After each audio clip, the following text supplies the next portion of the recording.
Do you know what day it is? Do you know what today is?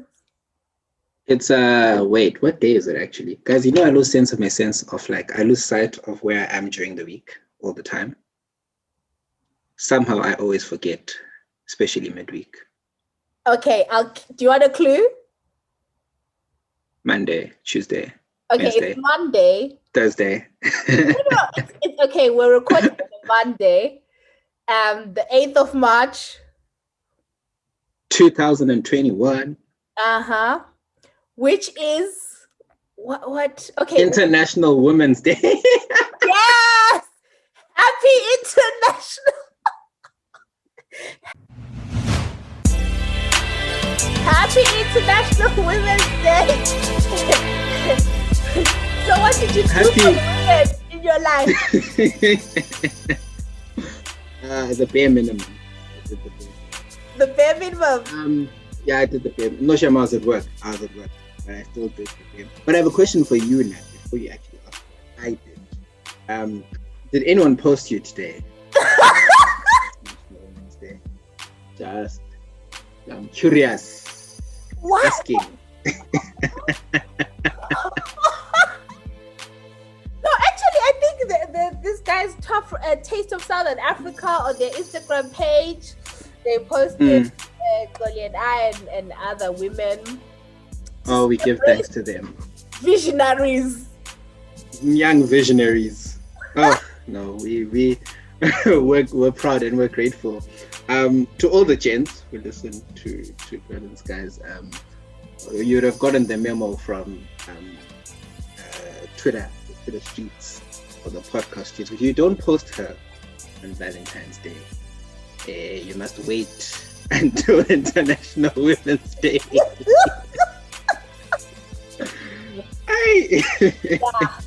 Wow, what a wow. Anyway, guys, if you know, you know. If you don't, you're just gonna have to ask someone and be like, what are they talking about? But shout out to the filling station. Shout out to the filling station. Shout out to Tinto. That was still one of my favorite filling station episodes. Like sometimes I go back to it just to listen and you keep tweeting about it. and shout out to was it not Tando, the queen that went on there and told her story. So episode 43, the filling station, guys. Shout out to episode 43. You should check that out. It is one of my favorite filling station episodes. It's not my favorite actually. It's Women's Day, so shout out to all the women out there, and I think it's Women's Month, so shout out to all the women. Is it Women's Month? I know in South Africa you guys have it in August, right? It's in August, yes. But I think so that's why I'm like, oh. I think it's International Women's Month, okay. It's Women's Day, and March is International Women's Month. Okay, so shout out to all the women. You're greatly appreciated. You're greatly loved. Where would we be without the women in our lives? So we give thanks. Special shout out to the Girl and Skies women having you on today. Yeah. And shout out to Xolie. So you guys are listening and you're like, what is going on? So let's introduce ourselves. So welcome to Girl and Skies podcast with me, Natasha. And me, Sena Miso. I sometimes go by that. And I sometimes go by Sena. Yes. Hi, Sena. So it'll all make sense, guys. It'll all make sense. So Sena is one half of 6 Foot Weights. I think you've heard us talking about 6 Foot Weights here. They are one of our favorite episodes. We feel like they're our young brothers. They're two guys from Skies as well, doing their own thing. Sena, I'm just gonna introduce yourself a little bit to the people that may not have heard of 6 Foot Weights. So, as Nat has so meticulously put it, I'm Sena from 6 Foot Weights, the better half of 6 Foot Weights. But yeah, I'm Sena. Full name Sena Miso Moyo. You may or may not know me. You may have seen me on Twitter, Instagram, or wherever. sometimes go by Uncle Sena. I am self-proclaimed the people's favorite lawyer. So yeah, I am also one half of 6 Foot Weights. That's a podcast that I have with my best friend, Matt mentioned Tabo. Basically what we do is we just talk about life, anything, life, sports, politics, relationships, entertainment, gaming, you name it, we talk about it, we debunk it. Everyone, I think a lot of people are enjoying our podcast, which is great, but we also enjoy being or listening to Girl Guys and chatting with these guys and Nat and Xolie. So everyone who doesn't know me, you can follow me on Instagram, Twitter at Senamisomoyo. If you don't know me, Shem, you also, if you don't follow me, you'd also know about IP Thursday. That's the cool thing I like doing because, you know, I said I'm a lawyer, so I lawyer for fun sometimes. And I try to make it interesting. Yeah, lawyer. Lawyer.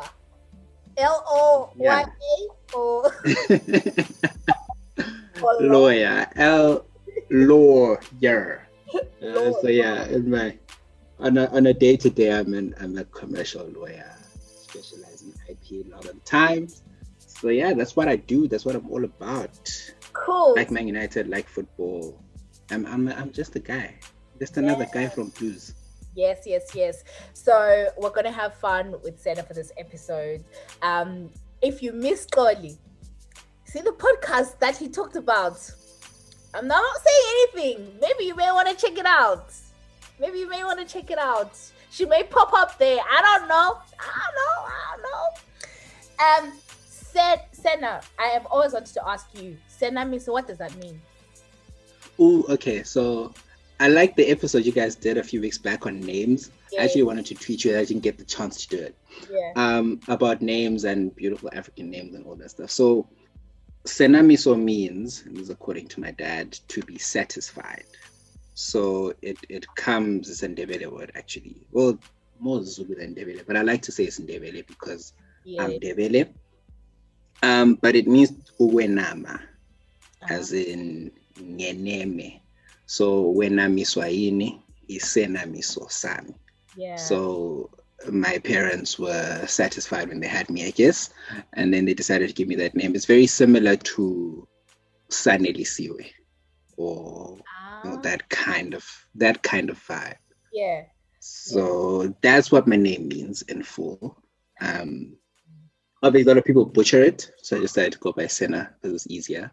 No, I think but yeah, Senamiso is a beautiful name.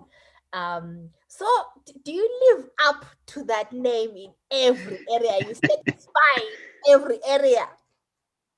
No, we must make sure that we satisfy, that everyone is satisfied. And like, for example, if you're working, that your boss is satisfied. If you're in a relationship, that your partner is satisfied. So that's the gist of it. You also manifest a lot of things, and I think when my parents named me, they were also declaring. So into the universe, so with her a satisfaction. He will satisfy whoever he meets. Okay. Whether in work or other things, yes. Oh, in other things yes. In bold, itemized and in bold. Thank you, Sena. So politics, I honestly didn't have anything, but I wanted to use this opportunity because you are here and you're based in South Africa, because I know sometimes we talk a lot about what's happening in SA, like politically and all that stuff. Yeah. Like, what are the headlines? Like, what's happening with the vaccine? How are people feeling? The lockdown? Yeah, like, what's going on in SA? So SA is a weird place to judge anything. Like, I think you look at the rest of the world and you kind of think, okay, this is where, because I look at England, for example. The UK has been in a kind of strict lockdown for a while now, like a couple of months. Yeah. In South Africa, they tried the strict lockdown, probably the early lockdown that we had, the first one in March, end of March last year, almost a year now. That first one probably, I think, saved us a lot of time and saved a lot of lives and bought us time. So we didn't have to have more strict lockdowns. So Yeah. right now we're what we call alert level 1, which Okay. is basically I'm free to do anything I want except I have to be back home at Yeah. midnight. Yeah. That's probably the only restriction there is right now. Obviously, wearing a mask, social distance, sanitize, and with the vaccine coming, people are probably taking more liberties, Mm-hmm. and authorities are more relaxed. So in that sense, we're most of the time just chilling now. We're literally just Mm-hmm. waiting for the vaccine. Then once the vaccine comes, I think we'll see things opening up. Start seeing stadiums open, groove maybe, who knows. Mm-hmm. But for the most part, politically, South Africa is a very volatile place. It's very divided. Probably, I'd say, racially, it's probably one of the most divided nations on this country. I mean, not on this country, on this continent, in Mm-hmm. terms of race relations just being, Yeah. very tense. But on top of that, you have a great inequality problem. So where you have the ruling elites making a lot of money, the white people getting very rich, but you've got a very poor black base that supports the black elites and Yeah. a very poor black base that works for the white minority. Mm. S- That just makes everything tense, right? Because obviously, when you're coming from Zim, you're Yeah. thinking, South Africa, better life. Let me go get a good Greyhound, or it's not Greyhound anymore. Now it's just Intercape by itself. We're gonna go Intercape, come to South Africa, start hustling. And for some people, it's not as easy as they think. So Mhm. in that sense, because of all these things I've mentioned, the inequality, it's always tense. Politically, people are always fighting. There's always, oh, this one's corrupt, you must fall. Oh, state capture commission, whatever. There's just a lot of things that play into it. Mm. So in that sense, um, I think post-COVID life will be interesting in this country. Mhm. It'll be interesting to see how the ANC stays in power. If Ramaphosa stays as president, I think he's managed the coronavirus crisis very well. But then because of the other infighting within the party and all these other things, who knows? Mm. You never know. No, it's interesting you say that because as an observer, I think he's managed it well and he's communicated well. In comparison to like we saw like Trump and all that stuff. And I Mm, actually think he's been quite fatherly about it. But again, I'm not an yes. essay. I don't know if people share the sentiment, but just me listening to him, and I think SA was one of the first countries that I saw that actually had like a forward plan with the different levels. Like this is Mm. what level two is going to look like. This is what level one's going to look. So I thought that was good. And then Yeah, just he's been very fatherly. yeah, no. I thought it was good. I think there was a time when what was happening with his mask or something that was so funny. When he tried to put the mask on and it just wouldn't, it was like, oh, everyone, all of you should wear a mask. And he tried to put it on his face and it went over his eyes and it was just awkward. That whole thing made him lovable. Like it was Yeah, like, oh, he's actually just a guy, like the yeah. president, but he's just a guy. But his support base isn't as strong as previous guys like Zuma. So Mm, what Cyril I think lacks is an African charisma. So he may appeal to a lot of us middle class people who've gone to school and yeah. probably learned how to speak English in a particular way and learned economics, how this works and how certain decisions work. He's appealing in that sense to us, but for the big support base in South Africa, that's the poor. Zuma had that thing that everyone loved. Okay. He was Ubaba. If Cyril's like a dad, Zuma is Ubaba. He's Okay. able to go into the rural areas and talk to them and dance for them.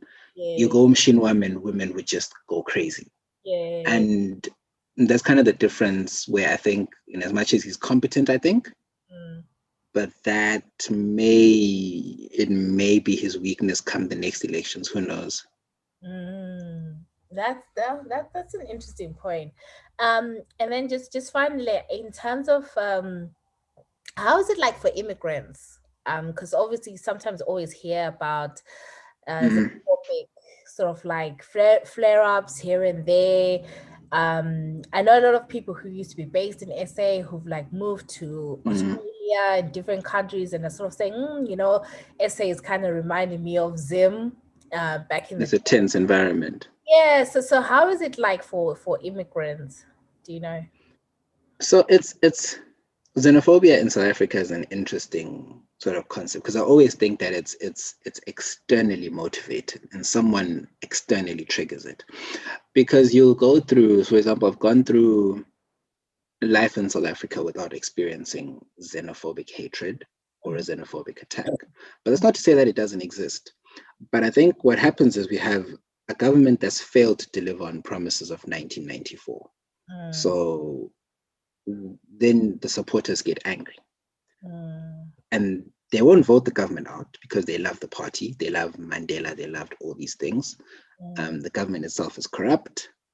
And in struggling to meet the people's demand, there's a scapegoat that people must look for.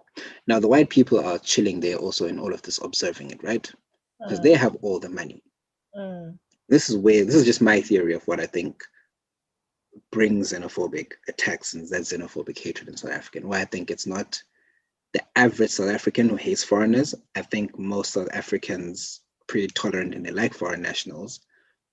But if you see it on Twitter, it seems very systematic and kind of arranged. A lot of these things, it's no coincidence at times. What I think then is the white people are fairly comfortable with not being to blame for the poverty in the country. Even though they sit on most of the wealth, they're pretty cool saying, no, it's the corrupt government. Now, the corrupt government won't want to catch smoke because they're into deals with all these white guys. They're in bed with them. They're making deals on their behalf. They're getting bribed. They're getting paid. They are also making money. So the easy scapegoat is, oh, well, look across the border. You've got thousands of Zimbabweans coming into the country every year. That's the guy stealing your job. That's the guy stealing your wife, who, to be fair, probably didn't even want you. It's a woman who isn't even thinking. You got a guy on Twitter saying, Pearl Tuss is dating a Nigerian. I'm angry. Well, even if, it's not like she wanted you. It's not like you know her. Yeah. And then all these things, I think, are carefully planned and carefully incited, where it's like, okay, the reason you don't have a job is a foreign national. The reason this is happening is a foreign national. But the foreign nationals who come here, most Zimbabweans, most Malawians, Nigerians don't work when they come to Africa. They start their own businesses, whether it's a barbershop or a little shop selling clothes in town or whatever. You'll never see a Nigerian in a restaurant. Zimbabweans come and take up minimum employment. And by minimum, I mean domestic work, restaurants, cleaning, like by the basic job that no one wants, a Zimbabwean will do it. Same goes for a lot of Ugandans, Malawians, Ethiopians, and them will start their own shops in Joburg, CBT or whatever. That doesn't even make up for a little bit of the wealth, or 10% of the wealth that the country has. That could solve. Even if you say foreigners leave South Africa now, you're not going to solve the inequality problem or solve the poverty problem. Yeah. So then how does it become that people start turning on foreigners? Well, I think some of these things are very easily managed. And someone incites it. Because the average South African, no, I like my fellow Zimbabwean, I like my fellow Ethiopian, I like my fellow Malawian. South African women would be like, I'll date my fellow Zimbabwean, I'll date my fellow South African, my fellow Malawian, Angolan, Nigerian. They don't mind. But in the poorest of areas, what you'll have is something's gone wrong. And then government will say, maybe not even government, someone will say, no, blame the foreigners. That's why you don't have a job. And that sparks the xenophobic violence, which, I don't know, it's very area specific, right? Cape Town, where I live at the moment, I'll never ever hear of a xenophobic attack. So here it's fairly comfortable. Even in Joburg, if you live in affluent areas, you'll be fine. But if you live in the poorer areas, you might have a problem. Right. Okay. That is interesting. Thank you so much. I was then going to ask you about, just quickly, about the racism in Cape Town. That's another that's another one. But so it's not overt. The thing with Cape Town racism is not out there in your face. Yeah. You just kind of feel that you're in a different part of Africa now. You're on Africa Light, shall I say? Because it's a city that is majority black, probably, possibly, or majority colored. Black people, colored people are probably like equal here in Cape Town. There's just as many, and then you have just as many white people. Now, the thing with that is, in the affluent areas, and that's probably where, if you're educated, you'll probably play around. It'll be mostly white people. And that took some getting used to. Like, you're told you're still in Africa, but everywhere you look, you're the only black person. Whether it's at work, whether it's in a shop, in a restaurant. It happens so many times when me and my sister go out. We chill somewhere, and then it's like, oh, we're the only black people here. Then you feel that, okay, it's a different place. And then that stuff obviously filters through to little microaggressions. It's not overt, for example, but it's just little things where you're like, okay, I'm not in Africa here. Someone once said to me that blackness in Johannesburg moves with pride and a certain swagger. In Cape Town, blackness kind of moves with an apology. Right. Where you're okay, sorry, I'm in the space, or you're conscious of what you're surrounded by, majority white people. And I think that's the difference between Cape Town and every other African city. It's a cool place to live, a cool mountain, a beach. The weather's lovely in summer. You won't it's relatively safe, especially if you're not living in the gang areas. Yeah. But at times you just crave abantu abamnyama. Yeah. No. A lot. I totally hear you. Like, I've been to Cape Town once and I loved it. It's beautiful. But it was interesting because, like, one of my friends that I caught up with when I was out there is married to a white guy, and we went to the restaurant, and literally it was like a group of us, about 4 or 5, but I could feel everyone like looking at us and at them, really. And they had a baby, and I was like, whoa, like, you could feel it. No one had to tell you. You could feel it that they were looking at us, and everywhere we were going, and they're looking at them and the baby and everything. And obviously, like, he's like South African, so yeah. So that was interesting. And even like with me, like, it was fine. And then, like, I remember one time, I don't know where we went, and then I was just like I just like kind of like turned up my fake British accent. Well, it's not, like it, and like I could visibly see that, like, the treatment, like, they were like, oh my god, okay, like, they now treated me like differently, and I was like, okay, this is interesting. And I feel bad because at times, as a black, I can assimilate. I don't feel good about it, but it's something that I found is necessary when navigating certain spaces. It's not a good thing where you get to an event or to a restaurant and then you just up the twang a little bit, like, because you feel like it'll make you feel more comfortable, make the other person respect you a little bit more. And then what that often comes with is, immediately white people then tend to think that, oh, you're different from the others, or you're not like them, you're more closer to us, or you understand.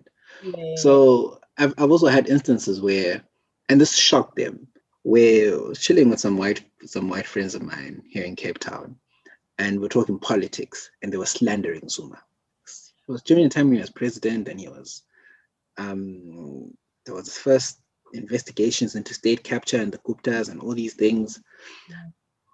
So I usually defend Jacob Zuma. I'm like, no, but he's not the only corrupt one. I'm sure he's probably just as corrupt as the average African leader or the average previous president.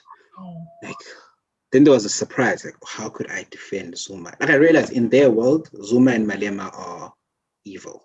The moment you say anything that kind of justifies them or views them in a positive, a certain surprise that comes. Oh, we didn't expect that from you. We thought you were different. I mean, you talk different.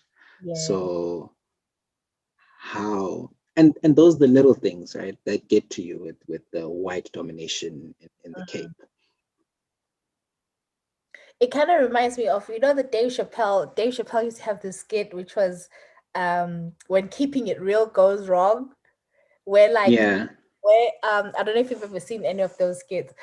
So basically they were so funny because it will be, like maybe like what you're describing, right, where you're just having a conversation, you're chilling and everything, and then somebody says something that you're like, nah, I disagree. Then you're like, do I keep it real?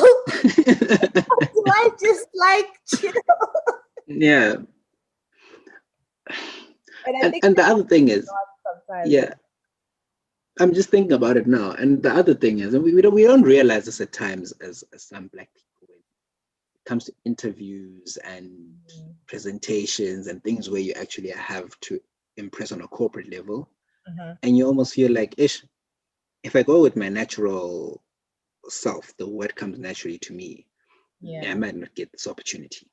And then you're like, okay, let me ramp up, start pronouncing my R's, not as ara, but as R.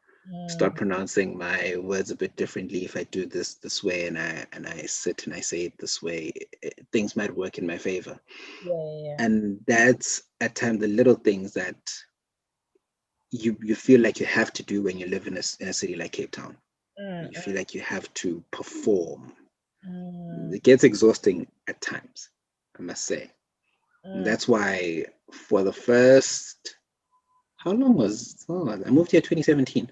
So the first 2 years, I was trying to leave. I was trying to move to Joburg. I studied in Joburg. I was at Wits. I was doing everything I could to move to Joburg. There were also other reasons. I was dating someone who lived in Joburg at the time, but I was committed to the moving away from Cape Town project. And I think with time, I'm like, okay, let me actually settle. And see what this place is like. And once you start fighting it, you start enjoying it. Yeah. Cool. Thank you. Okay. Moving on. What have you been watching? Anything interesting? Oh, so I actually watched Coming to America this weekend. Obviously, I don't want to give away any spoilers, but it was interesting because I came onto Twitter and I said I enjoyed it, and then Tabo also said that. I was like, guys, I enjoyed it. I genuinely enjoyed it, and I felt bad because kind of before I watched it, everyone had been on this, the accents. Oh, I didn't like it. Oh, the type of comedy is problematic. Oh, it's this. Oh, it's that. And I came on, my cousin had literally just tweeted, he's 25 minutes in and he's annoyed. And then I came in afterwards, I'm like, guys, that was funny. I liked it. And Tabo said the exact same thing. Like, dude, I enjoyed this thing. Also, because Nomzam was there. Nomzam was like my ultimate crush. Like, I'd burn my house if she asked me to. But anyways, but I really enjoyed it. And have you watched it? I just wanted to get your thoughts on, obviously, without giving away any. Yes, without giving away anything. Listen, I enjoyed it. So it's so funny because I also tweeted yesterday and I was like, I was expecting to hate it because everybody's like, I hate it. And actually, I didn't like the trailer. So when I saw the trailer, because the trailer was the barbershop bit. Yes. I was not giving away too much, but the barbershop bit, which actually, in the grand scheme of the movie, that was literally just those few minutes. Minor scenes. Right? But it was a throwback. Yeah, but they put it in the trailer, which made it seem like that's what the movie was. So I was already kind of like, oh my God, you guys going to joke as if like Africans no longer have access, like Africans don't have access to the internet and all that stuff. So I was a bit apprehensive, and I knew that Nomzamo was there. Michael Blackson, who I have a love-hate relationship with. Why? Because I feel like I am convinced that guy is not African. Okay. Because very few Africans find him funny. Like, I feel like his humor is very like playing on African stereotypes. Don't get me wrong, I do follow him on Instagram, so he has my attention in some way. But I've always been like, nah, this guy must be Haitian or something. Like, he's not African. He's making up. Isn't he Ghanaian or something?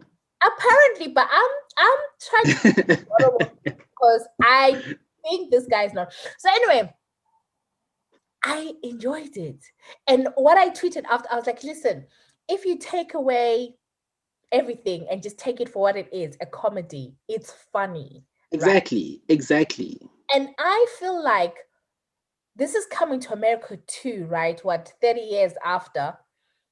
I don't think it would have been true to Coming to America, the original, if Coming to America now had now been so deep. And I think it's going to your guys' episode where it was now going to be a lot of unpacking and I think it's problematic. And a lot of weaponizing and a lot of triggers and a lot of this new language that we now have, which isn't wrong, but it just wouldn't have been true to the original. Because if you look at the original and you watch it now with our woke lens, so many problematic things. The first one, like I said to someone that probably the second one, the story in the second one probably has a bit more depth than the first one. The first one is boy goes to America to find the love of his life. Finds a girl, falls in love. There's traction from the family. They go on to live happily ever after, with a couple of funny bits in between. It wasn't anything, it wasn't a hectic, like we won't write Coming to America now and say, even in 1987, that was the greatest movie I've ever watched. No, but it was funny. It was enjoyable. Yeah. And I think now, and I agree with what you say, Uguti, there was a lot of negativity online. And I think a lot of it comes from, there's a bit of bandwagonism that comes with watching stuff now. It's like it's cooler to be negative about something than it is to be positive. It's cooler to be a critic of something than it is to be impressed by it. And I think that's shown a lot with music as well. It's shown a lot with a lot of movies and entertainment that's put out. You are like, for nowadays when you're working in entertainment, it's the most difficult time to impress a public, because once someone on Twitter says, someone's a big enough following on Twitter says, I didn't like it, everyone who was kind of in the middle, didn't even know, maybe hasn't even watched it, will start saying, I didn't like it. I saw a tweet from someone saying, I'm not going to watch Coming to America because I'm going to get annoyed by the accents. I'm like, have you watched it? Just go watch the movie. Okay, so can we talk about the accents, right? Yeah. Again, we're not giving away the storyline. You guys have seen this on. So with the accents, right? I'm in kind of two minds. First of all, I don't feel strongly about it, right? So okay, without giving it, so Nomzamo's character is, in the film. Trevor Noah's characters in the film. So I saw a lot of people saying, oh, but they're South Africans. Why are they not using their South African accent? But then, on the other hand, this is a fictional country called Zamunda, right? With this fictional accent. So actually, I can imagine, like, if I were a, producer on that show or writer, maybe I'll be like, okay, try and make it uniform, right? So I think that's what character was trying to do, right? But on the flip side, I'm like, actually, you know what? With her character, she really could have just got away with her South African accent because she was not part of the family. My question then is, does an English-speaking South African accent exist? If you think about it, you can distinguish a Nigerian accent when you pick it out. You can say that person from Nigeria when they speak. You can see when someone's from Congo when they speak. But the average South African, when they speak, are able to say that's a South African from anywhere in the world. Yes, I think so. I feel like I would struggle with that. But for some reason, I know when it's a Zimbabwean, because you go to a restaurant somewhere and then, first of all, the guy's name will be Prosper. Then you're like, God. And then, and then you'll say something, or you'll pronounce the word bottom, like bottom, and you're like, ooh. Where are you from? Must we? And you're like, okay, then that's where it clicks. Okay, but I wasn't sure, firstly, if South African accents are that distinctive, in the sense that we can ride off it and make a movie in the same way with a Nigerian accent or a Jamaican accent. I think so. If you look at what is it? How to Destroy Christmas. What's that film? It was on Netflix. How to Ruin a Christmas Wedding. Yeah. I mean, those are South African accents. But obviously, I'm generalizing because different regions will sound different. But yeah, even like Nomzama's character, there's a part in the movie where they're at a church, and then she's like, Amen. Like, I was like, that was. Maybe we treated it like, oh, she sounds South African. So I do. I can hear it, but maybe being Zimbabwean, because a lot of people sometimes who are not close to us will hear Zimbabwean South African and be like, oh, okay. Especially like, you guys who went to these CBC schools and stuff like that. You all have like the South African kind of twangish. It's a twang, I think. But would you say it's an accent? I don't know. It's a distinct sound that you can hear. So I think Nomzamo, I've seen in her interviews, and again, I know she now lives in America, so I don't know if she now also has like an Americanish, but you can tell she was trying to mirror like Eddie Murphy, everyone else in the movie, yeah. Accent, and the same with Trevor Noah, but yeah, people, and that's an interesting one, because when Eddie Murphy did the first one, his character was consistent with, like the second one, his character is consistent with what he put out in the first one, in terms of the accent, that is. Yeah. He speaks in the same way throughout. I think it's not a hill to die on and say you're upset about it. I feel like I'm disrespected. I personally don't. It's similar to when Black Panther came out and they were trying their best to mirror an African accent. Now, to everyone else in the world, Americans, Europeans, Australians, when they watch the movie, to them it's like, oh, that's really cool. Not that Africans speak like that, but for a fictional country that's in Africa, maybe that's how the fictional country would speak. Who knows? Ultimately, I think we shouldn't get so butthurt over little things like that. I mean, it's just entertainment at the end of the day. Watch to enjoy, and if you watch to enjoy, you will enjoy it. If you watch to criticize, everything in the movie will piss you off. Yeah, no, I completely. See, this is why I like Sena. Hey, we are on the same page. No, I completely agree. Don't go there like with a woke mind. Oh God, and I hate the fact that woke has now become a bad thing. Like, okay, right? Because it used to be cool, right, to be woke around 2013. Yeah, that's probably when a lot of us started being properly active on Twitter. Like when you're woke at that time, you felt like you were educating. You're genuinely educating, like where you're genuinely telling people like, oh, this is wrong because of X, Y, and Z. Yeah. You're genuinely telling homophobes that, dude, you can't hate gay people for no reason. Yeah. Be woke. Wake up. You need to understand that the system is bigger than what you think it is. Capitalism is ruining a lot of people's lives. Yep. Be woke. Realize. But now you've got people that have taken it to extremes on all ends. Literally, you can say anything. The capitalists will come and tell you, what you could have done. The really broke investment, the broker guys, the investment guys. So actually, but you see, what you could have done with that money. Instead of renting a house, instead of renting a flat, you could buy a house, or you could do this and then flip that and make more money. And then after that, go have lunch with Jay-Z, and then he'll tell you how to make more money.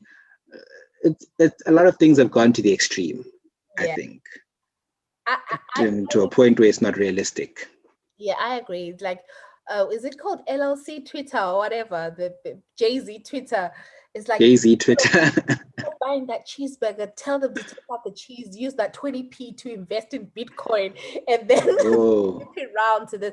But then I think with the whole woke thing, I think it's unfortunate because I do think a lot of it is like the extreme conservatives and the extreme racists have really invested in making it bad. Do you know what I mean? Although yeah. there's extremes on both sides, but I don't think it's Mm. the same.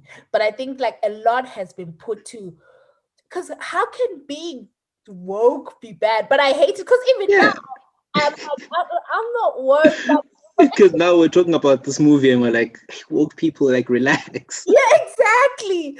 And it's like, oh, close your third eye. But it's I think it's just yeah, it'll be interesting to have a discussion about that because I think that there's just been a shift. Yeah. Do you ever listen to like Charlemagne the God and stuff? Not really. Okay. Not really. I only catch snippets every now and again when someone sends me something interesting and they're like, yo, check this out. But I actually don't religiously listen to them, no. Yeah, no, because his whole thing was about his anxiety and stuff. Like, he was raising Mm. kids about anxiety, which is Yeah. great.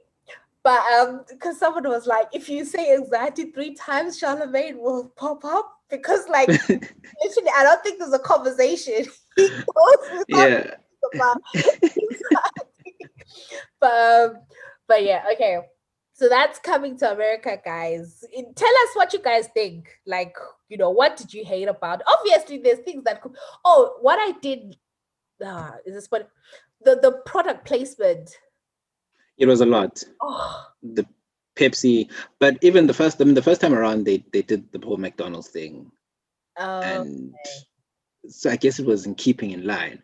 But then I think there was a scene where it was literally, it felt like an advert Yeah, in there, and I was like, whoa, there's a picture in okay, McDonald's. There was this song by this guy, I forget, Bobby, whatever, and literally like they yeah, zoomed in on and I'm like, yo, and then there was the jewelry company, there was mm. Ciroc. It's like, get me. I was like, oh my god, like It was a lot. It was a lot.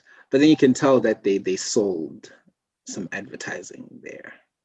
yeah. I oh, do you know what? Because movies are closed, cinemas are closed, right? So maybe Yeah, and this was actually going to. I was interested to see how they would market this, but Amazon and other like streaming services pulled through, because yeah. I think that was one of my biggest concern was releasing a movie now during COVID. Are you Mm, sure cinemas are going to be packed? Do you think people will actually go watch it?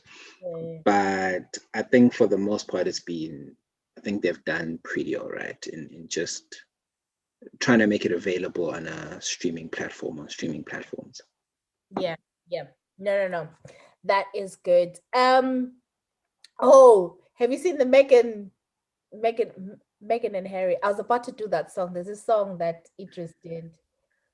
Bossy. Man a boss. You have not seen it. I haven't. You can actually sing it. Wait, I actually could sing Nah, not well, I can hold a tune. it. No, hold the tune. Um, I haven't actually watched it. My sister is watching it now, but I've caught snippets and I've watched a lot of reaction. That's what I did today. Like I watched a lot of reaction on it, and I read a lot on what people think. And so I think without watching it, I know what it's about, Yeah. and it's interesting. It's interesting because I think for the second time in the royals' history or in Queen Elizabeth's reign, they've becoming very unpopular, Mm, and people are starting to question the relevance of the institution because it's like, well, what do you guys actually do if you're going to stress another daughter-in-law? And I say another because Diana went through it, right? You're going to stress another daughter-in-law to a point where she's like, I gotta move out. I can't deal with this. Your family. It's these microaggressions that I was talking about, right? Moving into a totally new space that's white dominated. You're a person of color. You come into it. It's difficult to explain to white people at times some of the things that will bother you as a Black person. And that's why I think it's difficult for someone like Piers Morgan to grasp what could possibly be wrong. And for every girl in the UK, or for most white women in the UK, like, you're a princess. You got the prince to marry you. What's your problem? Yeah. Like, just be happy with it. Like, accept it. It's difficult to then explain how those microaggressions and how those little things build up a frustration where you feel like you gotta get out. So I don't sympathize with the royal family. But yeah, what's your take on it? I think I kind of believe most of what she says. I don't think she'd go around making that stuff up. Yeah. No, listen, I haven't finished watching it. So like you, I've seen a lot of reactions, seen clips, but I guess I'll talk about my feeling of the headlines, and then maybe another episode we can go like in more detail about the actual interview. I mean, first of all, Oprah is a G. Like, her Oprah's powerful. And not just like, you can, when you see her at work, you're like, okay, I get it. She just has a way of interviewing, going out. There's a part where she was asking Meghan, who said that, when Meghan was talking about, there were conversations about the skin color of her child, like before the child was born, the first son. And she was like, who said that? And she was like, no, I wouldn't say it because it would be damaging to them, right? And then she looked at the Lord, and then Oprah also looked at the Lord like, girl, is that what the answer is? You have to see, it was so dramatic. Yeah. But then I just thought, like, Oprah was so great. And I think what's really interesting to me, like from your perspective, like you were saying about the royal family and everything, it really does now feel like it's probably, Britain, the British press versus the rest of the world. Definitely. Yes. Right? It feels like the British press and the royal family against all of them. Against all of them.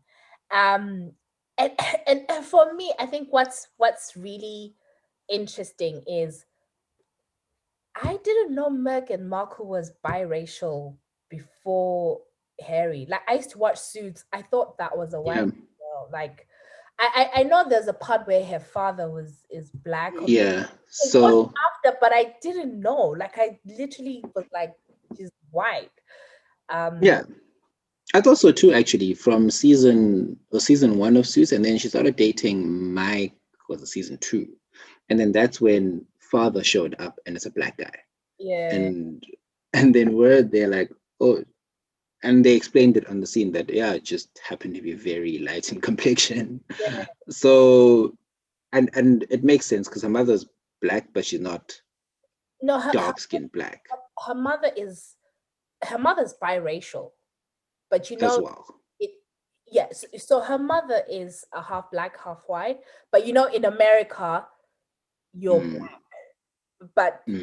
But she's biracial, and then her dad is white, which makes her biracial. But because of the American lens, with the one drop rule, it's just like you're just seen as being Black.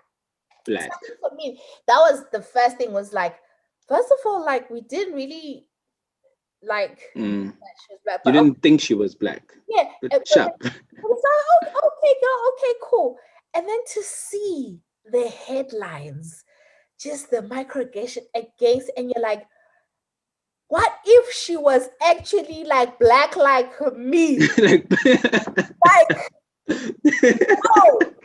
I'm just like, She's like, you're acceptable black. Like if she's Yeah. like me, like I They're going to poison you. whoa, like what would like they would not have let that wedding happen. Listen, they didn't even let him marry Chelsea Davy, the white Zimbabwean. The white Zimbabwe. What was that about? Why didn't they let her marry her? Let him marry her? To be honest, I mean, these are all rumors. I honestly, I don't know. They say that because of her father, you know, because you know he wasn't friends with Mugabe, but I guess he had to do what he had to do, being a white Zimbabwean Oh, and okay. farm and all that stuff. So apparently that's that. But I think Harry has kind of Yeah. shown that he's quite strong-willed. So maybe it was just their own breakdown of their relationship Yeah. to do with Yeah. but yeah, so I think for me it was you know, she married into this family. I think their wedding was beautiful. That's when you know, there were people ululating, going Yeah. the BBC was like, "Oh, there's some international sounds, did you hear that?" Because Harry had invited like people from Leicester. Yeah. So but the headlines, it just go by the No, headlines. They were I think so brutal to this girl. there was the one that the avocado one is the one that kills me. Like, what was it? Megan's favorite snack is responsible for poverty and whatever, and hunger and disease. Like, how? What does she have to do with avocados Yeah. killing people or whatever? How does she come into it? And then what was startling was the contrast between the way they reported her and the way they reported Kate. Mhm. Always fascinating to see how different it is. And then you put it to, you know, the white media, and you're like, no, but do you think the reason for that is simple? I see it in football all the time, right?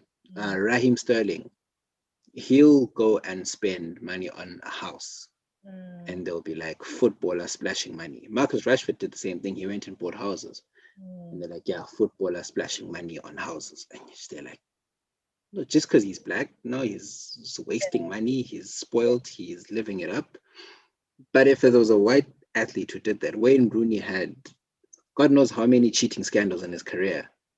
Oh, but when it's commentated on, he's recovered, he's been through so much, now he's coming back as a top performer. And you're like, no, you can keep that same energy you have for the black kids and this white guy. It's pretty simple. Yeah. So I can see how that environment can become very toxic, continuously and perennially negative, and you'd want out. And these in-law things at times, they can be difficult, Yeah, complicated. definitely. I think yeah, this Meghan and Harry thing is very interesting because I mean, I just think this is talk about dismantling. This is going to, because the British are like the British press are very upset because you're touching at the core, like you're touching at the core of identity. At the core of what? Of their identity, of the country's identity. Of their identity slash the country's identity, but also of the systems that uphold how they're viewed, right? So I haven't fully formed my views on this, right? So just work with me. So here's the thing: the monarchy, right?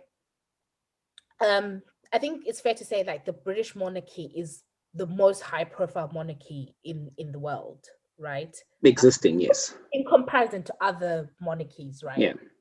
So in terms of okay, what they do and what they bring, right? I'm not a royalist by any means. I'm not against them or whatever, you know, like it's not that deep for me, right? But in actual, how can I put it?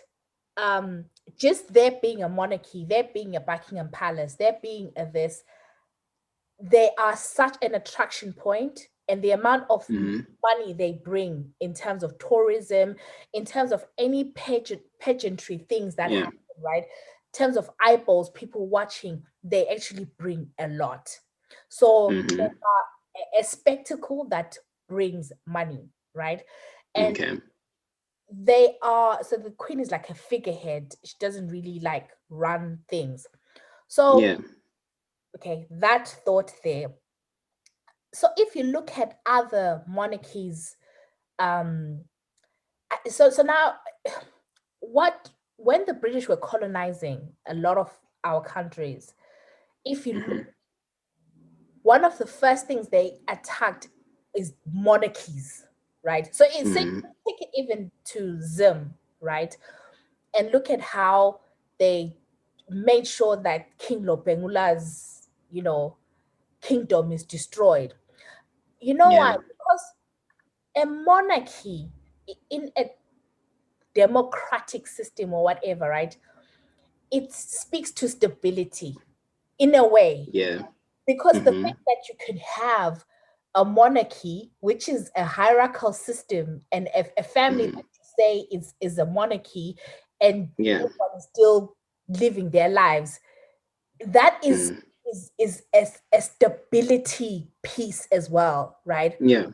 Um, and that's why the British systematically made sure that they tore down all the monarchies All the monarchies around. everywhere.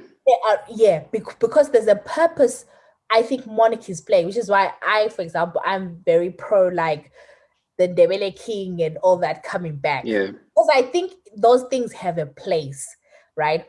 So I guess I'm making 2 points at the same time. I'm kind of I showing can I can get what I the, can get I see where you're coming from with it. Mm. because I'm sort of saying also, and then monarchy is just a principle. I don't think it's necessarily Yeah. defunct, if that's the right word, but Yeah. I think it now makes us look at how when we were colonized, why Mm. it was important for To them. And then disrupt. we now look back and be like, okay, but so how come this is like the last standing monarch? Like this isn't by accident. Mm. Because if you look at like the Portugal has a monarchy, but they're not state funded. They fund themselves. So like if you go to the palace, you have to pay to get in and all that stuff. So I think it's just Mm. interesting in that way. And maybe the British media and the British aristocracy and what they know that once you pull down the monarchy, you're pulling down that perception of stability, and The perception though. everything is a perception. Even economies are perceptions. Do you know what I mean? True. How things perform Mm. is how you perceive them. So Mm. so that's why I'm saying that's why they are fighting so, because it's the one thing they can be like, we're better than Americans. We've got a monarchy, we've got a king, we've got a queen. But now, But I can flip it and then say for that reason, it kind of confuses things a bit, right? So you have a government of elected prime ministers and parliament and all that stuff, a government that's elected. Then you've got a figurehead who doesn't leave, right? And what's the relevance of it in a modern day society?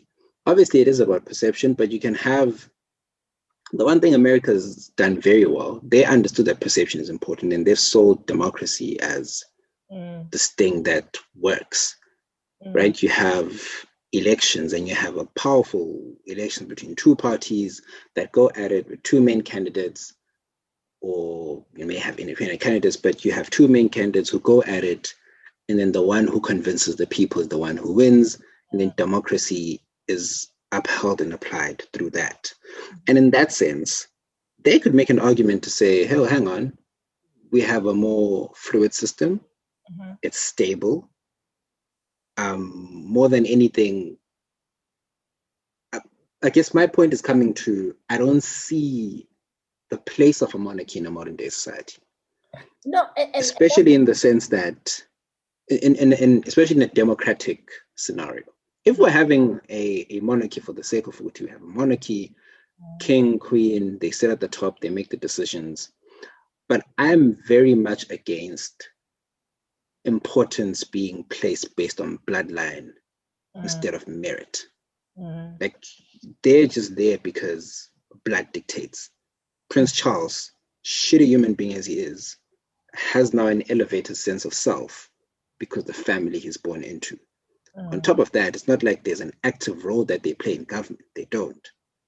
They are there as a symbol of something which may or may not be relevant anymore. No, and that's a fair point. I think the difficulty now is if that is pulled down, that is an admission of it's not even an admission. It will be a failure. Do you know what I mean? So Failure of a monarchy. yeah, and of the nation and everything. Do you know what I mean? Because I think like the example you gave the mayor, because what they did well is they were like, oh, we we don't believe in all this like bloodline, you're more important than anyone, so we'll fight, we fought off the British, we got our independence, so they are hundreds of years ahead in terms of that. But for this to now happen in 2021 or whatever, yeah, I mean, listen, maybe it's the beginning of the end, but definitely it then means that that particular country can no longer be like, oh, we are the best in the world because because it will fail. The problem is when you do that, right? When you put an elevated sense of self, we're better, we are, duty bound. It kind of feels, and this is from watching The Crown as well and from reading up on it, it kind of feels like Queen Elizabeth and Prince Philip are the only ones holding this sort of high standard of what a monarch should, or how a monarch should behave, or how a royal should behave. I mean, after that, you had Prince Andrew doing his weird things. You had Prince Charles and his crazy things. Now, maybe William also kind of gets it. But ultimately, once you're no longer playing an active role in government, which they don't, so we're saying, okay, it's about perception, stability, and whatnot. Well, the family itself is a mess. So what kind of stability are we showing to the country? They're also bound by religion and all these other weird things. Once you're deviating a lot from all of that stuff, what are we then saying to the rest of the country? Do as we are meant to do, but not necessarily what we do. Yeah. So in that sense, then I'll then say, I mean, it's not working out. Might as well just do away with it and just have a prime minister and a government of elected officials and move on. The biggest problem becomes when a president in a democracy tries to make it a monarchy. Then you have a problem, like what Mugabe and them did. What Mugabe was doing.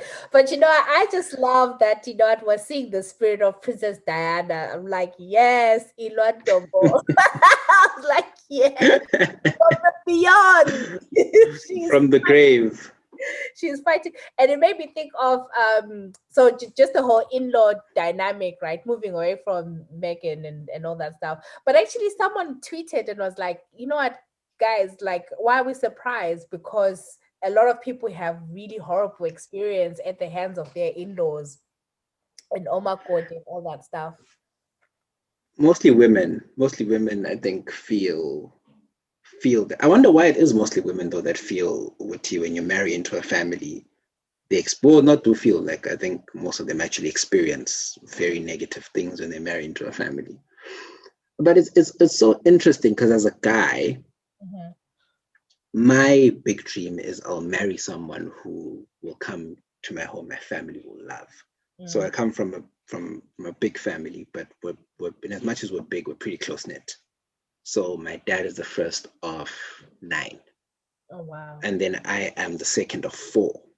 So already from there, you can already see what our Christmas gatherings are big, our reunions are big, and everyone is always, yo, I want you guys to meet my wife. I want you to meet my wife, and that's something I look forward to, right? Introducing your family to your wife, and then they're impressed, and then equally she's impressed, and then it's just one big happy family and it's all good, right? Now many women will tell you, hey, I had to work, I had to cook, I had to do this, do that. Mm. It's very duty bound. There's a lot of things that you have to do as a makoti. Yeah. I often ask myself, is that the experience for most women? Is feedback mostly negative? So, I mean, I haven't been married, but I have been in situations where everyone likes calling you Makoti. Even when I keep it for anyone. Don't Yeah. let them trouble you like that. So strategy.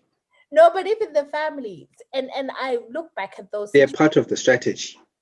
but I look at those situations and yeah, like you find yourself say kitchen, you're doing all the cooking, the cleaning, and everything. And I look at that, and people are different, right? Because Mhm. some of this is also how you were raised, right? So you going to another family, there's just so much to kind of consider. But if we narrow it to like home, like our culture, I do think that it's very much like, okay, we have lobolad, and then because we've lobolad, quote unquote, paid for you, we now they yeah, you will now be expected to be the one to do all the cooking, all the cleaning, all the, you need to almost like work hard to show that you are the wife, Mm. and I think it's I don't know, so for some people it can actually be not as great an experience, because of literally the labor you are supposed to do, you know Mm. you've seen those tweets where they were like, oh, um for Christmas they'll take you emakhaya, kodwa emakhaya, Yeah. and I'm like, oh, drop me out of that. I'm it's a sorry. funny it's a funny conversation I had in around Christmas because we didn't go home.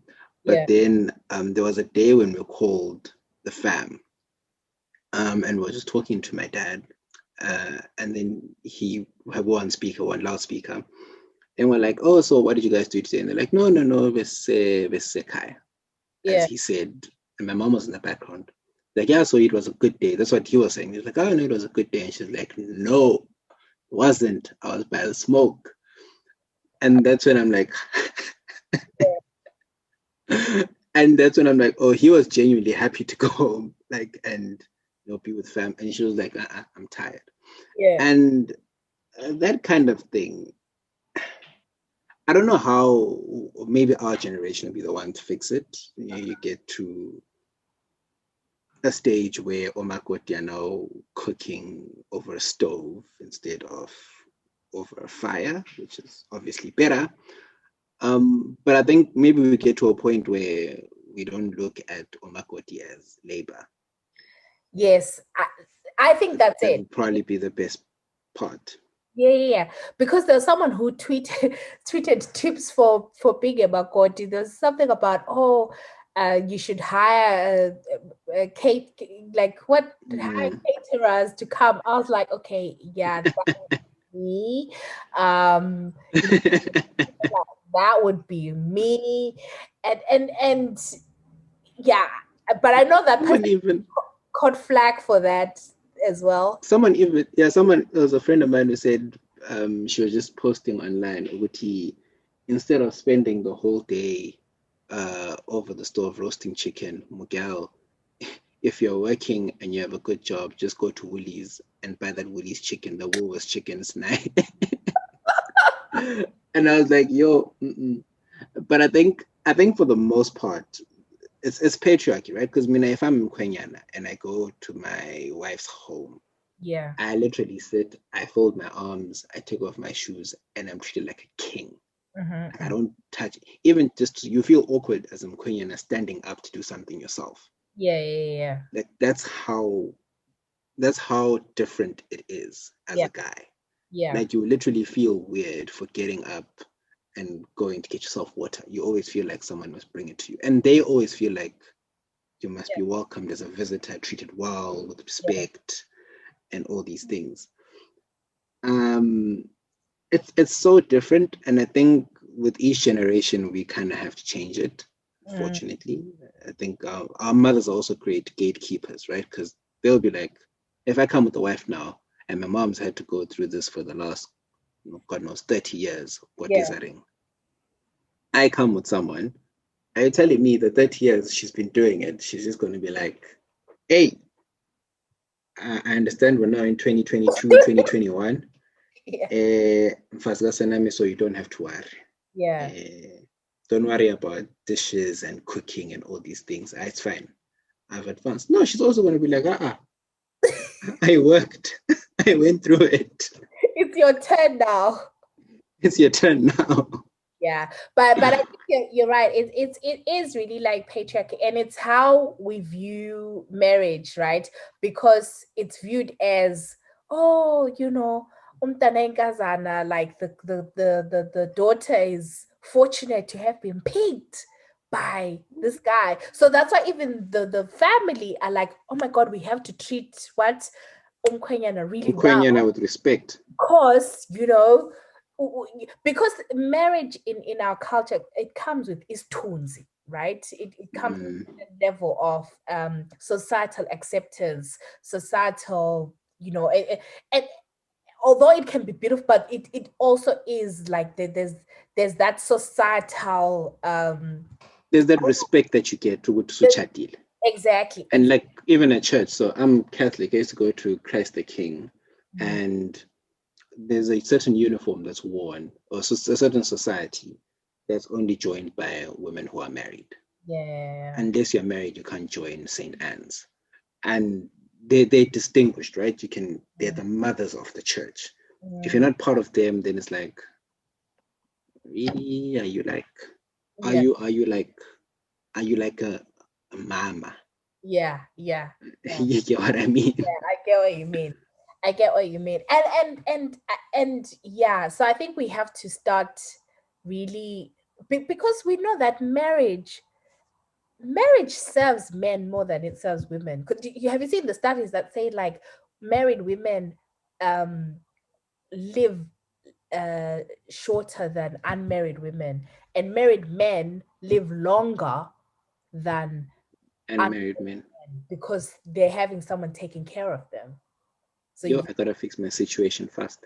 They're going to live longer, but the married women are so stressed, and that shortens their lives. I mean, this is because of all the work, all the stress, all the stuff you have to do. Yeah. Running a household, and it's interesting, right? Because because nowadays women are going to work 9 to 5, come home, and then Tolu Sena's chilling on the couch. She hasn't even made food. That is unacceptable. That is unacceptable. Listen, me now, anyway, when I talk to people, I'm making a point to say I am late.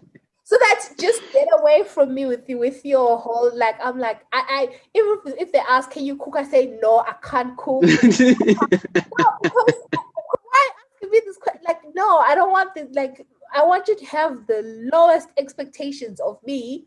Because of the domestication, because I do not enjoy that stuff. I don't. But then you see that come wedding day, I'm too old. And they'll lie you, and they'll tell you, hi, so uba uyaqolelwa engaphambanisa kuyabekezelwa emtshadweni kumele upheke nomzondele. Once you turn 30 bayawulaya. I think so. Umnikazi wempuphu uyalayo. Uyalayo. That question. Uyalayo. I think uyalayo. I'd like to think so. I don't think you're exempt. Like at your wedding, I think they'll spring you and they'll be like, hey, come la. You should tweet that question.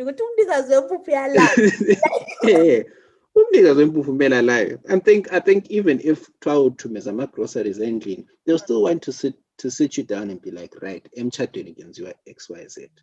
No, Siyabona nathi uyasebenza, asikusebenzi lokho. Khathesi now listen to us. We're experts. Some of them relative success in marriage, questionable, but they'll still sit you down and tell you the do's and don'ts. Yeah. No.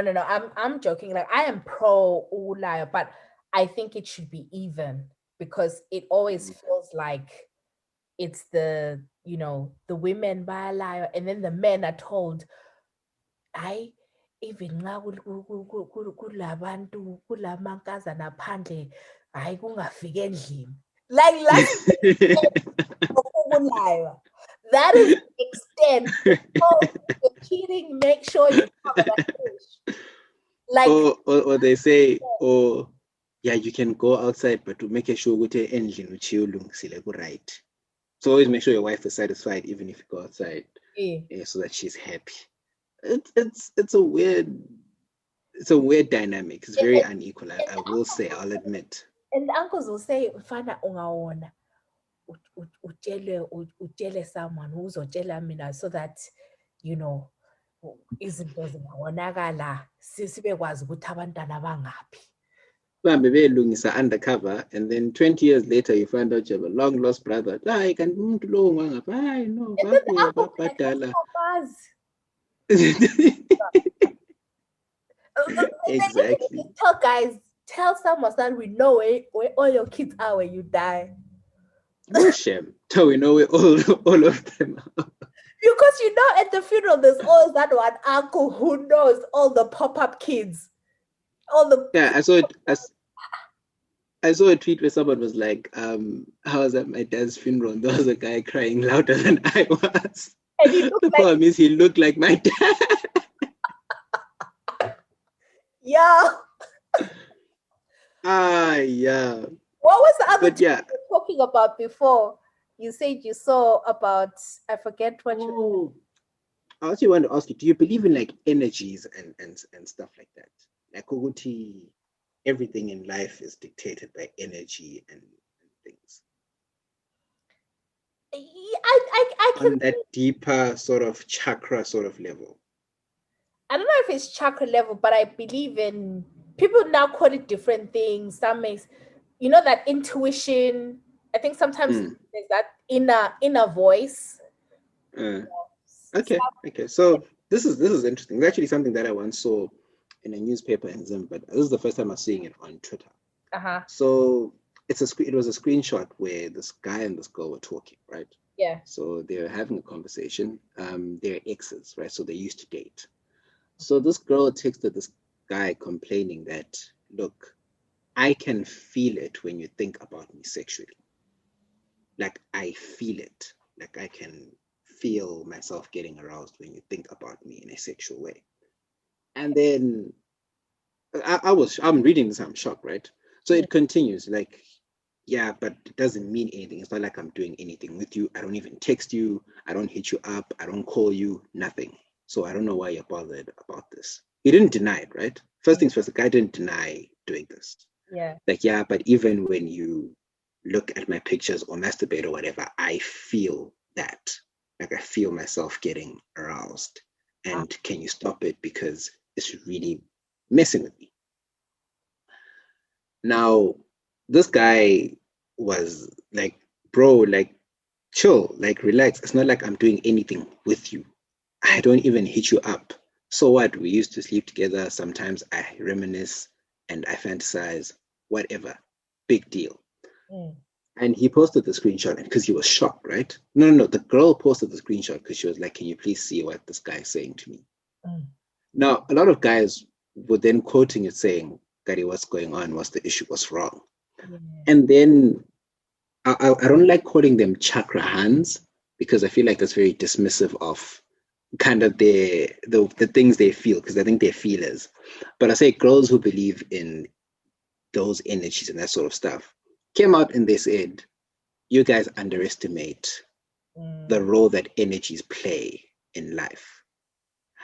And then it took me back to an article I once saw in Zim about Mbobobo. Right? Nat, have you ever heard about it? All right, so Mbobobo Uh-huh. It was they called it Bluetooth sex. It was an article on the Chronicle where a man was terrorizing women in his neighborhood by he'd look at them and then masturbate. I think it was a married man in Country Park. The story went something along the lines of What is happening? I don't know. You were not sure as before. Okay, wait, I've actually pulled up the story. Hold on. So, because a married man from Bulawayo's Country Park is allegedly terrorizing residents by using umbobobo, magical superpowers, to have sex with someone without their consent. Angry residents who want him removed from the suburbs have held meetings and approached his wife for assistance. Lawrence something, he has been using magical powers on women for at least 2 years. Someone was even said, we're afraid of this man and the powers he possesses. When he sees a woman that he wants, he plays with himself and immediately starts enjoying sex with her. The woman also starts feeling as if she's being intimate without him actually, touching her or anything. Yeah. That was the big thing. So I was very dismissive when I read that article all those years back, but now I'm seeing it again. Now this girl on Twitter saying it, and I'm like, how? Batum, this is that thing that was being reported at Culture Park. Do you think stuff like that can happen? I mean, listen, if there's if there are reports of it happening, it means it does happen. But what I'm now confused by is, what is it, like witchcraft? It's well, they say it's magic powers, not magic, but it's energies, right? Because everything energy is transferable, even in things that you don't necessarily see. But basically, what they're saying is, if someone is intently thinking of you in a particular way, Yeah. then you can then feel it. Yeah. I mean, so I guess there's a difference between, so the Country Park man, for example. So that's so it's all under maybe energies, right? And then it's Probably. how you use it, because then if you know, right, then that's a crime. Like, you are violating, like, that is like, and how did you get those powers, as it were?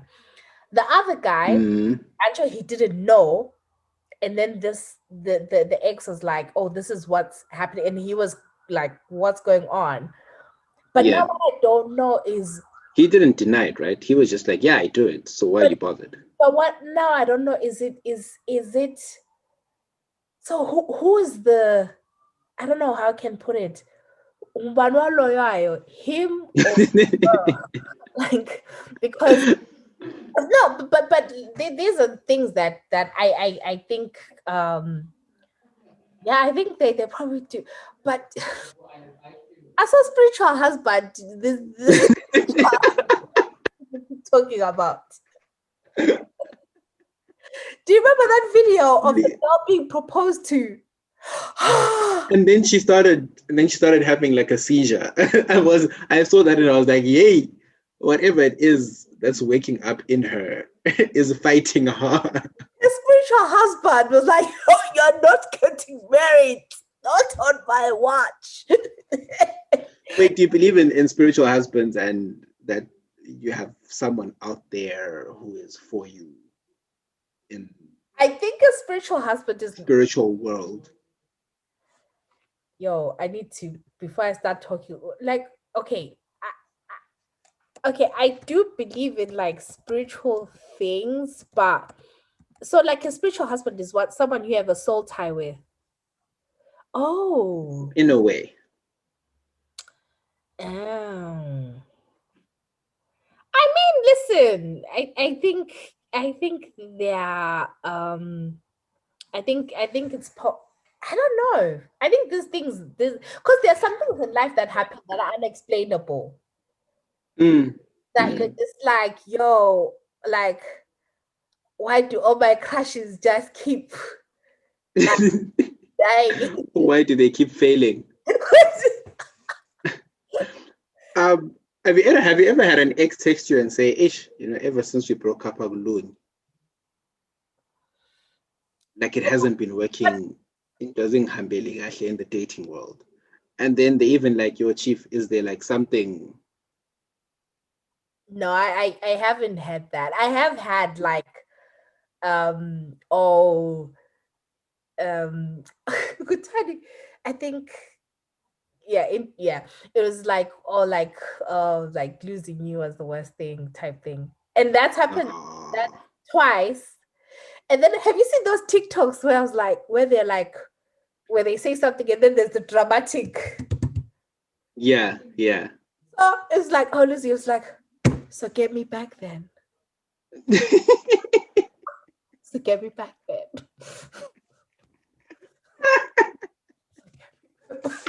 That if they're listening, they'll start texting you. Hey, be careful. Just like, why are you telling me? I was like, so are you telling me because I'm like so, Look, but that's the intro. That's the introduction to the getting you back, isn't it? It's the segue. Nah. No. But anyway, in my case, I'm like, so why are you telling me this?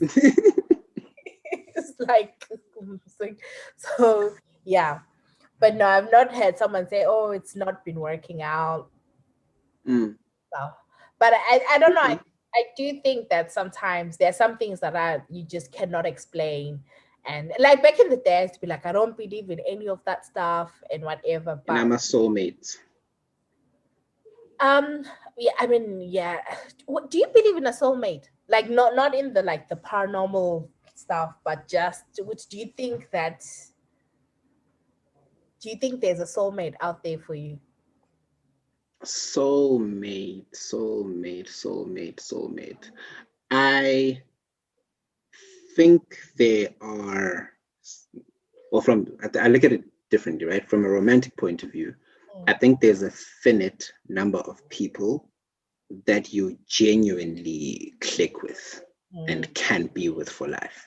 And I think it's just a very set number. It's not, I don't think it's huge, but I think it's there. Yeah. I think those would be soulmates in a way. Now finding that person, that's challenging. Yeah. I think That's the challenging bit. I think that's the challenge. I do think that I do believe in soulmates, but like you, I also do think that it's possible for someone to have 2, 3 Multiple. right? And it doesn't always have to be romantic, like Yes. Can be your friends. And a friend could be a soulmate. Exactly. But you're right. There are certain people that you just meet, and it's just like on every level, it's just like, yeah. But then it's the finding them, and and also romantic relationships are fragile. I think that's the other difficult thing, right? They're the most fragile relationships. If your friend goes and makes other friends, then it's fine because you're friends. Yeah. If your partner, if your parent goes and remarries or gets another child, it's still your parent. That doesn't change. But romantic relationship, the moment I look left, it's over. It's done. And that's where I think they're very fragile, incredibly. And that's why I believe in besties. So I think this is a good way to end this because I always say, Uguti, like those who know whatever, like I'm always like, I'm very skeptical of like people who are heterosexual saying, oh, my best friend is a woman, like a guy saying, oh, my best friend is a woman, and a woman saying, oh, my best friend is a guy, and they're like, I do not believe in that. No, but Nat, I have a best friend who I is know a woman. And no, like legit, like friend. Like we've been friends since forever. Like since primary school, we've been friends. At no point in time had either of us ever thought, hey, Chief, Wagwan, Not even. Like, she's dated people, I've dated people. We just always remained homies. And I How think it's old are possible. I'm 26 this year. Well, I'm 26 now, turning 27. you? You have a lot of living to do. So this is a story. Please come back when you are in your 60s because develop hashtag developing story. No, it is possible. I have several, right? It's not the only one. I have another friend of No mine. options. No, not options, but I have another friend of mine. We've been friends since forever, and it even got to a point where we're like, you're literally like my sibling. But they're not. No, but we're like, that's how close and that's how the friendship is. Yeah. No. Listen, I Story for another day. I say this to just, obviously it doesn't apply to everyone, right? Yeah. But I am saying that for the most part, like, and the reason I say that is not coming from a bad place. It's actually coming from a place of saying, as you were saying, that romantic relationships are so fragile that actually, I think friendship is just such a beautiful foundation for a relationship. So I think if you can be friends, if you can be best friends, like, actually, why can't you try and build a life together? You know what I mean? And I know a lot of people are always scared to say, oh, I don't want to spoil my friendship and stuff. And it's like, which is a real thing. It's a real thing, but love comes and goes. But I think when you have friendship, and can you imagine, like, if you are parents, when you now have a family, you can always fall back on what? Your friendship. Because I believe someone who said that, like, marriages and stuff really have a 15-year cycle, 15 or 7-year cycles, because you become a new person I think it's 7 years. You become a sort of new person every sort of 7 years. And what happens, a lot of people who've been together for a very long time, if you speak to them, there was a time when maybe there was a year, like, they were not feeling each other, but then they fell back in love, and then they rode the wave. So no, it's I guess one of the things I'm scared of with marriage, to be honest, is, for the most part, is fear of failure, because I don't like failing too much. But it's that whole, you become friends with someone, and then all of a sudden that has to end. So it's difficult. But you make your marriage how you want it to be. And I think it's true that we're talking about the in-law situation, right? Of course, like, your wife is not, you're not going to be like besties, this is chummy.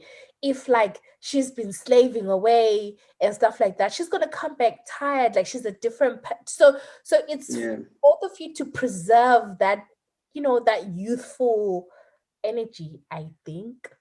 But anyway, Sena, we have been talking. Do you think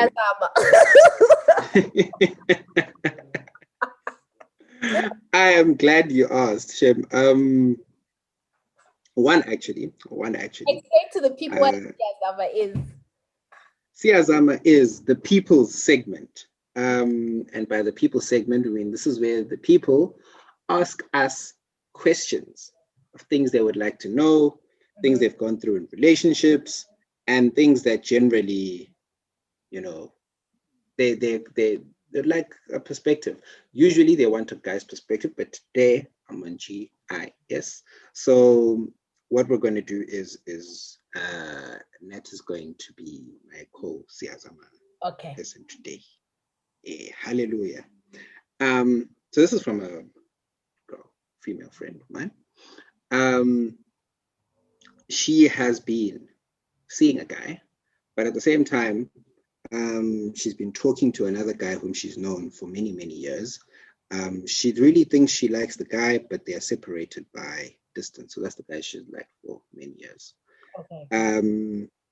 There have been plans and conversations around trying to make it work at some point, but now I'm interested in someone else who is closer, the guy she's talking to who is here.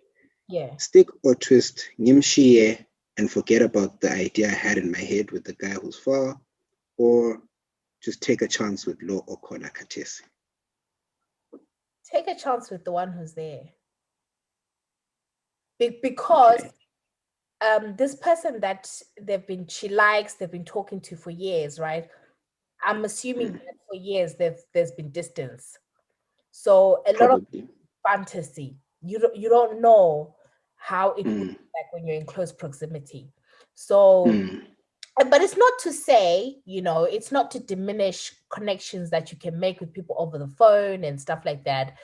But if anything, like this pandemic has shown us that, what if they close borders again? Then you wait again. Exactly. But then I think the new guy, right? She started seeing, she doesn't know. Because when you deal with someone for the first 6 months, you're dealing with their representative. It's only after month 7 that you start seeing the real them. Month 7. And then after a year, you now start seeing the demon behind. So listen, just, the one that's there, just because it may not work, right? You always go back to the, so. As a backup. Focus on this one. With the one who's far away, don't do anything rash. Don't be like, oh my God, I got a new man and stuff. No. Just do what normal people do. Just start responding a day, 2 days, 3 days later. And then just play it out. And just move away slowly. Just move away slowly, but don't close the door. Don't be like, oh, I got a man and all that stuff, right? Okay. Just move and do it nice and easy. Yeah, because you literally don't know. Things change. In 6 months, it could be a totally different story. So you literally don't know. Okay. I think they'll find that very helpful. Very helpful. That's the only Siazama we have this week. Okay. So shout out to Homie for trusting us with the story. Thank you. And I was gonna try and do something, but I don't think it'll work. Oh my God. No. Oh, can you hear this? Can you hear this? Could you hear it? I could hear it. So my question is, I know one thing we have in common is our love for Shwi. Shwi Nomtekhala. What is your favorite Shwi song that we can play it? Because this is going to be very cliche. But I have 2. Okay. Can I pick a song when they're featuring? If I can find it, which song? Oh, there's the one they did with hold on 2 seconds, just so I get this guy's name right. There's the one song that they did with Kid X. It's called Mtano Muntu. Yes. Okay. Love it. Let me also Ngafa is an all-time favorite. Okay. But I think let's play for the sake of the mood. No, we'll play that one and then we'll play Ngafa because I want you to break down the Ngafa lyrics because they always this was on some next level. I won't play this too long because copyright. What YouTube.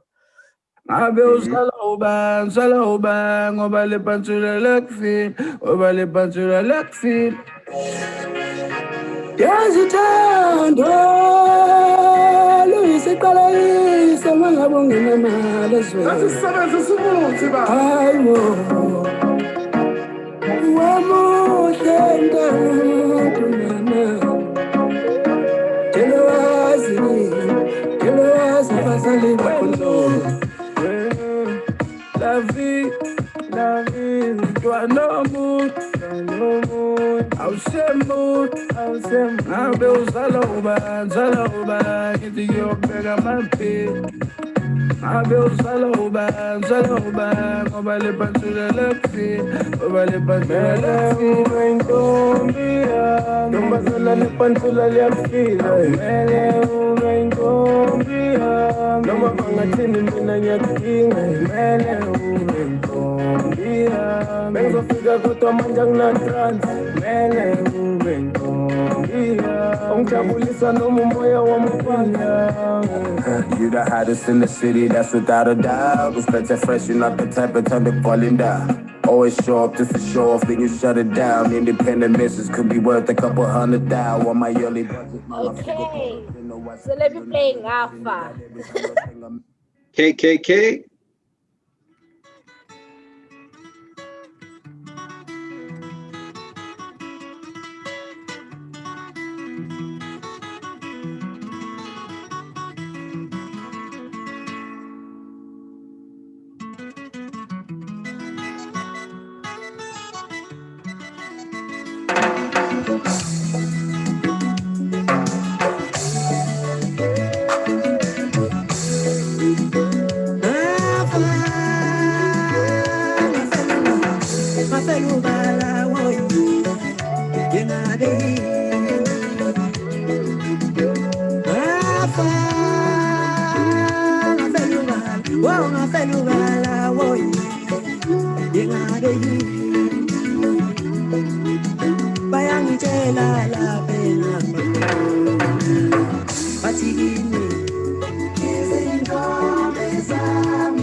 Should we break it down here?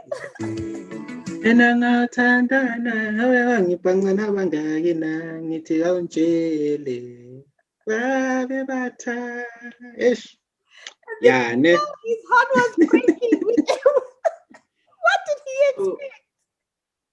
So Shwi is a story of a man who had a man probably in rural KZN, because I think that's where it's set, who had many women, many girlfriends or many wives. Doesn't actually say, but he has many partners, right? Yeah. At the minimum from the song, it looks like he has 3. So he starts feeling sick and he goes to the hospital. He gets there, but hey, Baba, when you're fine. I guess that at the time, rural hospitals also, they can't really pick out what's going on. So they're like, no, Chief, you're fine. And then eventually he turns to find out that no, he has HIV. Because, but Shwi is loyal to all his women. So in his head, even though he has several women, he thinks, Pela, these are all my women. I don't sleep with anyone else. I sleep with only the ones I want to sleep with. And they're like, I'm sure at the hospital, they're like, Chief, go ask your people what's Wagwan, right? Go ask them what's happening. So Shwi goes to each of them. And he goes to the first one. I've forgotten what she says. I think she says, what to say? Let me just check quickly. But she says, Baba Tatu. I think something like that. And let me just check 2 seconds. But she says, yeah. So the first one says Baba Babil. And now already you're like, this hand. So she had two other guys. Then he goes to so the first one is Nobuhle. Nobuhle is the first girl. Nobuhle says, "Baby." He goes to Nomusa. Nomusa says, babe batatu. Then he goes to Sindisiwe. Sindisiwe says, how? Sindisiwe ngoba ngangihlala nawe lapha endlini. Bangaki na? And she's like, ngeke ngibaqede. Babe baningi. Ngeke. And that's when he goes, how? Imhlola yami kanti yini? Wangibulala nobuhle wami ngangikuthanda. Wangibulala nomusa wami kanti unjani? Wangibulala Sindisiwe wami kanti unjani? And Sindisiwe is the one he was living with, and she was the one who was doing the most. But and that's basically the lesson in the song. It's all big intersections, right? Sindisiwe had others. Shwi himself had several, and it was a big mess of which he ended up paying for it. There's a big lesson in this whole thing. There's a big stare. Like Shwi was like, Kari, what's going on? It's like, dude, what have you been doing? What have you been doing? Exactly. What have you been doing? Exactly. So that was the whole thing. So I'm thinking now that that was the big lesson. Shwi learned the hard way to Nobuhle, Nomsa, and Sindisiwe were not to be trusted. Well, he is not to be trusted. He was loyal to them. I will. He's not. He was faithful to them. Anyway, the lesson is one partner per person. One partner per person. Yeah, but anyway, Sena, it has been great having you. Before you go, tell the people where they can find you. Before I go, it's at Sena Misomoyo on Instagram, Twitter, Facebook is Sena Misomoyo, just my name. So yeah, you feel free to hit me up if you have any IP questions or you just want to talk. I'm very, very open to the people.